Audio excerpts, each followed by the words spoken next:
마태복음 16장 두 번째 시간입니다. 성경의 하이라이트라고 생각되는 모든 믿음의 요소들이 다 들어가 있습니다. 예수님의 말씀 가운데 가장 중요한 것들이 기록된 마태복음 16장 13절에서 28절까지의 말씀입니다. 예수님이 사도들과 3년 반 공생애 생활을 하시면서 가장 하고 싶었던 말씀을 오늘 본문 말씀 속에서 하고 계십니다. 정말 제자들에게 꼭 하고 싶었던 말씀, 얼마나 참고 계셨을까 할 정도로 그런 예수님의 그 간절한 마음을 읽을 수가 있습니다. 가이사라 지방이라고, 빌립보 가이사라 지방이라고 기록이 되어 있습니다. 13절에.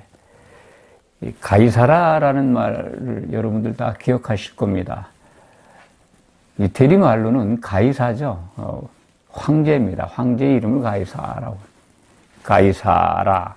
이게 이제 헬라에 와서, 유대에 와서 이름이 이렇게 바뀐 겁니다. 시저죠, 영어로는. 공화정 때에 황제가 생기기 전에 로마 제국의 기틀을 마련한 황제가 통치하는 기반을 만들고 암살당한 시저, 그 이름을 이제 붙인 거죠, 황제 이름에. 이 가이사라라고 하는 도시가 있습니다. 지중해 연안에, 유대 땅에. 그런데 이 빌립보 가이사라는 이 북쪽에, 갈릴리 지방 북쪽에 있는, 어쩌보면 신흥도시였던 것 같습니다.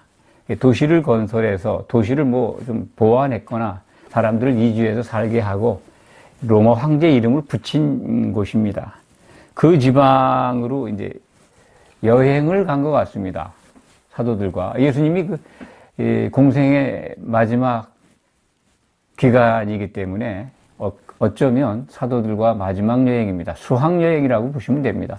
이제 예수님이 사도들에게 가르칠 걸 다 가르치셨고, 그리고 십자가를 지셔야 되는 그런 시간에 이르렀기 때문에 제자들에게 그 여행을 하면서 꼭 해야 될 말, 일러줘야 될 말씀을 오늘 본문에서 알려주십니다. 공개하십니다. 선포하십니다. 사람들이 나를 누구라 하느냐라고 사도들에게 묻습니다. 사도들은 자기들이 들은 바대로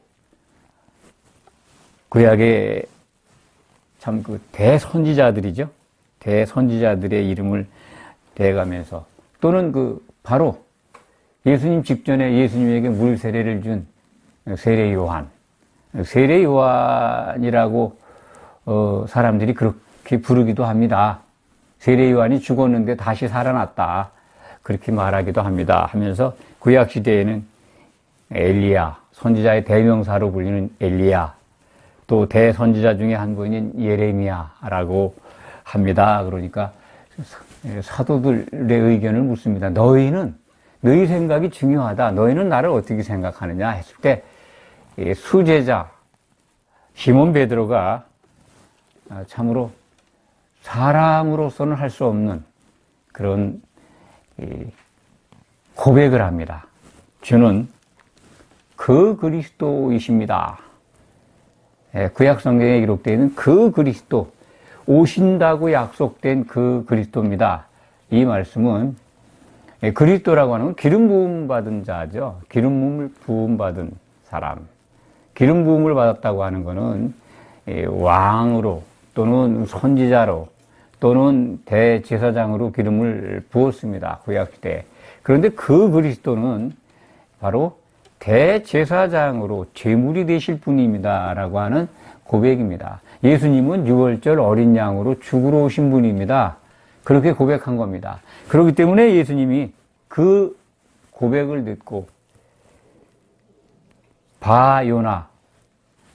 요나의 아들 시몬아, 내가 복이 있다. 내가 정말 마카리오스 복을 받을 자다. 복이 있다. 그것을 네게 알게 한 이는 혈육이 아니다. 사람이 아니라는 거죠. 혈육, 피와 몸을 가진 그러니까 사람이죠. 사람이 아니다. 바로 하늘에 계신 내 아버지, 하나님 아버지시라는 겁니다. 베드로가 참 어마어마한 칭찬과 인정을 받는 대목입니다. 그런데 베드로가 정말 속된 말로 천당과 지옥을 오가죠. 조금 뒤에는 사탄아 물러가라 라고 하는 질책을 받습니다. 아주 모욕적인 말을 듣습니다. 하늘에 계신 내 아버지가 내게 알게 하셨다. 그게 무슨 뜻일까요? 그 순간에 시몬 베드로는 계시를 받아서 예수님을 증거했던 것입니다. 하나님의 방법으로 베드로에게 깨우쳐 주신 거죠. 바로 그 그리스도, 십자가에서 제물이 돼서 죽으실 그리스도라고, 그 그리스도입니다라고 고백을 했는데 그걸 금방 잊어버리죠. 시몬 베드로가 금방 잊어버리고 이 사람의 일을 생각한 그런 말을 했을 때 사탄아 물러가라. 이 고백을 들으신 예수님은 이제까지 참고 있었던, 공개하지 못했던 교회를 선포하십니다.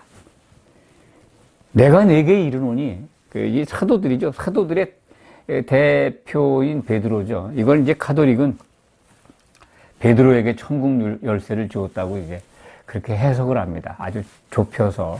그래도 베드로가 교황, 초대 교황이라고 섬깁니다. 아주 인간적인 생각입니다.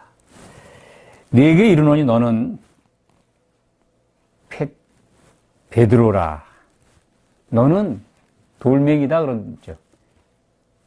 페트로스다. 헬라 말로 그렇습니다. 그런데 내가 이 반석이 베드로라고 오해를 하는데 이거는 이제 페트라라고 합니다. 헬라 말로. 그래서 이 반석. 이 명사가 성이 달라요. 히브리 말이나 헬라 말에는 이 단어에 성이 붙어 있는데 남성, 여성, 중성이 붙어 있는데 베드로에 붙어 있는 성과 반석에 붙어 있는 성이 달라요. 그래서 다른 단어입니다. 그러니까 돌멩이들, 돌 조각들 가운데 베드로가 하나인데 그 돌들을 모아서 반석으로 삼아서 내 교회를 세우시겠다. 이 반석, 바로 예수님이 반석이죠. 그런데 사도들은 그 반석에서 떼어낸 조가리들이죠. 12조각을 모아서 교회의 기초석으로 삼으시겠다. 그렇게 이해하시면 틀림이 없습니다. 그 위에 내 교회를, 다른 사람의 교회가 아닙니다. 담임 목사의 교회가 아닙니다. 선지자의 교회가 아닙니다. 예수 그리스도의 교회입니다. 교회가 무엇인지를 오늘 말씀에서도 알려주고 있습니다. 그 교회는 음부의 권세가 이기지 못합니다. 음부의 권세라는 게 뭘까요? 음부의 권세를 갖고 있는 자가 누굽니까? 마귀입니다. 예. 어둠의 공간, 하늘들 가운데 있는 음부, 사람을 죽게 해서 거기에 가둬놓습니다. 음부라고 하는 대기소죠. 그 권세가 이기지 못한다는 거예요. 그러니까 교회의 지체가 되면은 거기에서 벗어나는 겁니다. 그런데 교회 안에도 그 음부를 피할 수 없는 사람들이 있죠.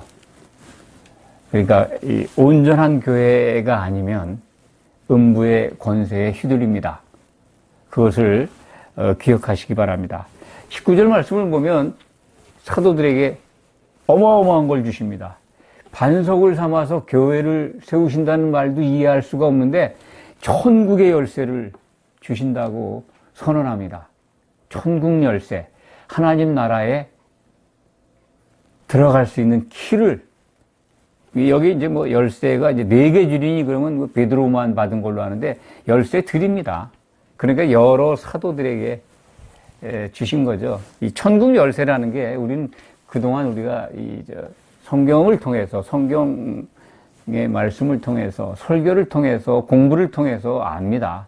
이 열쇠라고 하는 것이 사도들이 기록한 신약 성경이다. 예수님이 이 열쇠를 주셨어요. 그러니까 하나님 나라에 들어가거나 하나님의 통치를 받기 위해서는 신약시대의 성도들은 성경이 필요합니다. 사도들에게 주신 열쇠를 다른 데서 찾지 마시기 바랍니다. 사도들이 우리에게 남긴 성경입니다. 그들의 편지입니다. 그들의 말을 기록한 책입니다. 그걸 주셨어요. 사도들이. 그래서 이 신약 성경은 다 사도들의 영향에 의해서, 사도들의 말에 의해서 기록된 겁니다.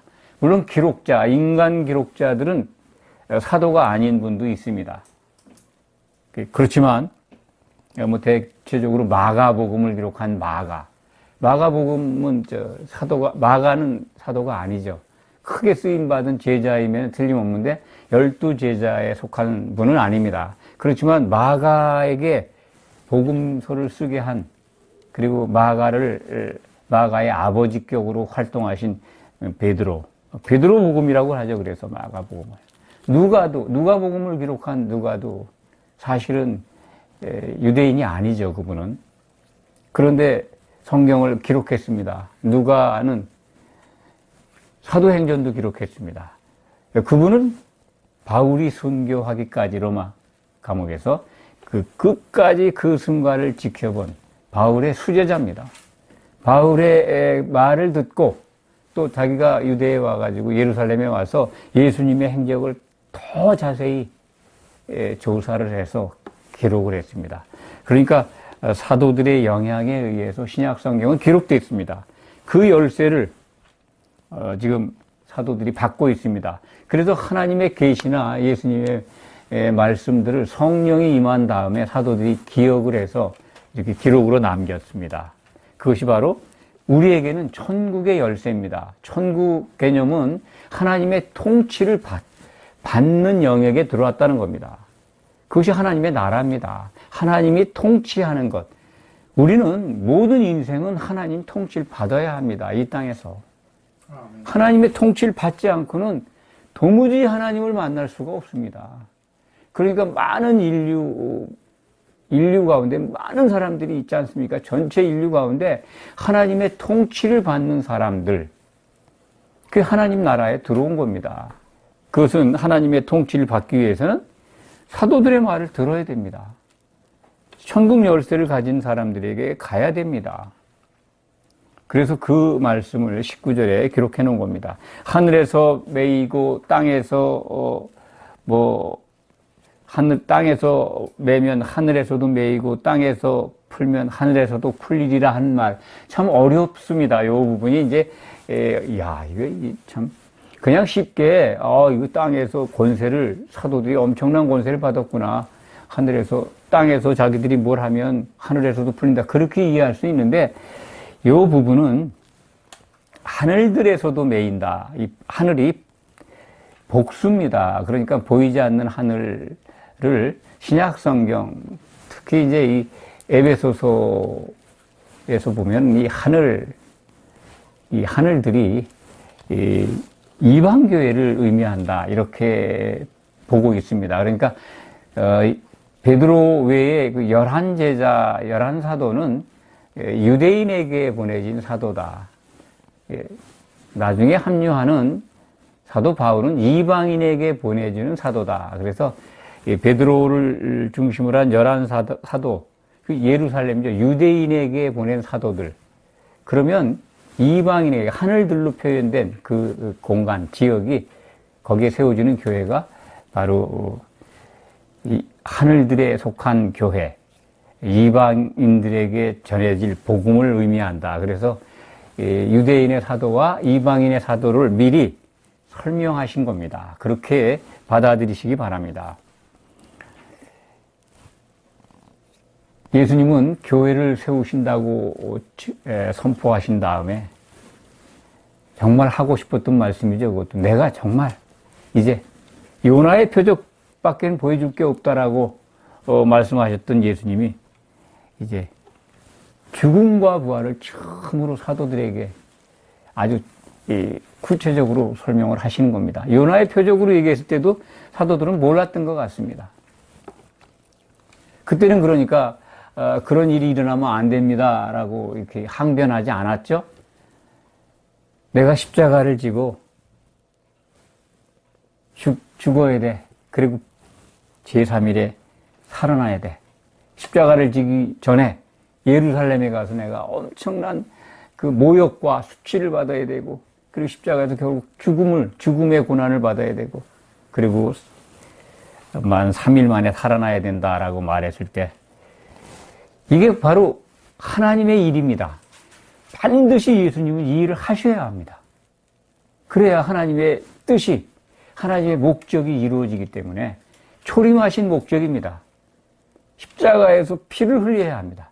그리고 부활하셔야, 이 부활의 첫 열매를 맺어야 하나님의 뜻을 이룰 수가 있습니다. 그런데 사도들의 대표인 베드로가 22절에 보면 항변하고 있어요. 절대 그러면 안 돼. 이 큰일 나는 거죠. 항변했다고 하는 거는 참 대드는 거죠. 그런 일이 있으면 안 된다는 거죠. 그러니까 베드로나 그 11사도의 생각이 뭔가를 우리가 알 수가 있습니다. 그들은 세상 나라 속에서 이스라엘이 회복되는 거, 로마 식민지에서 벗어나서 정말 다윗과 같은 왕이 와서 태평성대의 나라를 통치하기를 바랐던 그런 믿음이었습니다. 하나님이 생각하는 하나님 나라 안에 들어와서 정말 하나님이 이루시고자 하는 하나님의 목적, 그거에 대해서는 전혀 모르는 거죠. 그렇기 때문에 이렇게 항변한 겁니다. 예수님이 모두에 먼저 말씀을 드렸습니다만, 사탄아 물러가라. 얼마나 모욕적인 말입니까? 네가 하나님의 일을 생각하지 않는다. 하나님의 일입니다. 예수님이 십자가를 지고 죽으시는 게 하나님의 일이에요. 더 큰 일이 없습니다. 그런데 너는 사람의 일을 생각해. 내게 유익하고 사람들에게 유익할 거라고 생각하는 이 유대의 회복, 유대 나라의 번성, 사람의 생각이죠. 사람의 일이죠. 그걸 생각하는 것. 그걸 생각하게 한 게 사탄이라는 겁니다. 우리는 사탄이 주는 생각을 너무나 오해하고 있습니다. 간명하잖아요. 하나님의 일을 회방하는 건 사람의 생각에서 나오는 거고, 그것은 다 사탄이 주는 겁니다. 얼마나 주여 주여 하면서도 우리들의 생각들을 대로 기도하고 그것이 이루어지기를 바라고 그렇게 또 바라보고 살아갑니까? 하나님의 일은 생각 안 하고, 언발로는 하나님의 일을 생각한다고 합니다. 얼마나 생각할까요? 하나님의 일이 예수님처럼 우리가 십자가를 지는 것, 그건 아닙니다. 자기 십자가를 지라고 했는데 자기 십자가, 바로 하나님의 일만 생각하라는 겁니다. 사람의 일을 생각하지 말고. 그런데 하나님의 일을 오해하기 때문에 내가 생각하는 것이 하나님의 일과 무관한데 하나님의 일로 생각을 합니다. 엄청난 착각이죠. 특히 성도들이 그렇게 많이 한다고 봅니다. 저도 상당 기간 동안 지금도 그런 생각 속에 빠질 때가 많습니다. 내게 유익한 것만 생각을 해요. 참 벗어나기 어렵습니다. 물론 목사도 평범한 사람입니다. 그 뭐 특별한 사람이 아니에요. 그 생각 속에 항상 하나님의 일만 생각할 수 없습니다.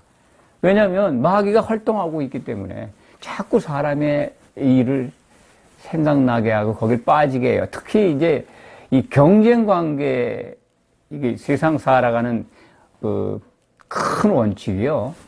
인간의 이룬 이 문명이 이 경쟁입니다. 비교와 경쟁을 통해서 인간의 문명이 발전해 왔어요. 하나님은 그것을 허락하셨습니다. 그래서 오늘날 문명을 이룬 거 아니에요? 경쟁이 없으면 이렇게 됐겠습니까? 좀 더 나은 것, 좀 더 좋은 것, 이런 거를 하와가 먹음직하고 참 탐스럽고 먹음직하고 좋아 보이는 것, 이게 비교해서 이게 탐심이 들어온 거 아니에요? 탐심의 내용은요, 가장 큰 내용은 비교해가지고 내가 좋은 거 가지려고 하는, 더 가지려고. 그 경쟁 논리가 편리하고 좋은 걸 추구하는 논리가 문명을 이룬 겁니다. 그런 게 없이 그냥 되는 대로 그냥 그 자연대로 그냥 이렇게 즐기며 산다, 무의도식한다. 그 문명이 발전했을까요? 그렇지 않습니다. 하나님 그것도 허락하셔서 그 가운데서 하나님의 일을 생각하도록 우리에게 은혜를 주신 겁니다. 사람의 일, 신앙생활하면서 하나님의 일이라고 하지만 자기의 유익을 생각하고 자기의 이름을 드러내려고 하고 박수 받으려고 하는 거 다 어찌기 보면은 하나님의 일과 아주 깊음 속에 있는 하나님의 일과 상관이 없다면 사람의 일입니다. 사람의 일이에요. 버려야 돼요. 자기 부인을 해야 될 대상입니다. 베드로처럼 사탄아 물러가라 소리를 들을 수 있습니다. 왜? 예수님의 일을 회방하니까. 내 뒤로 물러가라 그랬어요. 예수님이. 내 뒤로. 사탄아 내 뒤로 물러가라. 내가 가는 길이 하나님의 일을 향해서 가는데 너는 나를 가로막고 있다. 그러니까 비켜라는 거죠. 우리는 이 음성을 듣고 늘 내가 사람의 일을 생각한다면 비켜야 합니다. 방향을 바꿔서 하나님의 일을 생각해야 합니다. 그래서 자기 십자가를 지고 자기 일을 부인하고 자기 십자가를 지고 나를 따르라고 예수님이 말씀하신 겁니다. 내 뒤로 물러가. 그리고 네 십자가, 네 생각, 우리들의 생각, 자기 부인과 자기 십자가를 지고 나를 따르라는 겁니다. 자기 부인은 그러니까 자기 생각의 부인입니다. 사람의 일을 생각하는 걸 부인하는 겁니다. 간명하죠? 잘 쉽지가 않죠. 어렵습니다. 이거를 이룰 수 있는 방법을 이루어 주셨습니다. 그것은 예수님이 부활 승천하신 다음에 보내주신 보혜사 성령입니다. 성령을 교회에 나온 성도들이 함께 마시면 이게 가능한 겁니다. 우리들에게 정말 어려운 거를 하라고 그렇게 명령하신 것이 아닙니다. 여기서 보면 25절에 제 목숨이라고 표현되어 있는데 이게 자아입니다. 혼입니다. 생각입니다. 자기 생각을 버리라는 거죠. 그러면 찾는다는 겁니다. 하나님이 찾게 해주십니다. 예수님의 생각으로 같아지면 우리는 하나가 될 수 있고 그리고 예수님이 오실 때 우리는 영광을 받게 됩니다. 27절, 28절이 예수님의 심판과 재림을 우리에게 일러주고 있습니다. 예수님의 모든 십자가 이후의 행적이 함축적으로 들어가 있지 않습니까? 다시 오시는 것, 심판하시는 것, 그리고 왕권을 가지고 오시는 것. 이건 뭡니까? 그리스도의 나라잖아요. 28절에 보면 왕권을 가지고 온다. 27절에는 행한 대로 갚은다. 심판이에요. 다시 오셔야 이루어지는 그리스도의 심판을 일러주고 있습니다. 예수님의 모든 일정 가운데 가장 하이라이트가 바로 뭐냐면 재림인데 재림 속에 들어있는 심판과 그리스도의 나라의 개국을 우리에게 일러주고 있습니다. 고린도후서 5장 10절에 그리스도의 심판대가 설명되어 있고 복음서에도 끊임없이 계속해서 이제 16장 이후에는 심판을 계속 말씀하세요.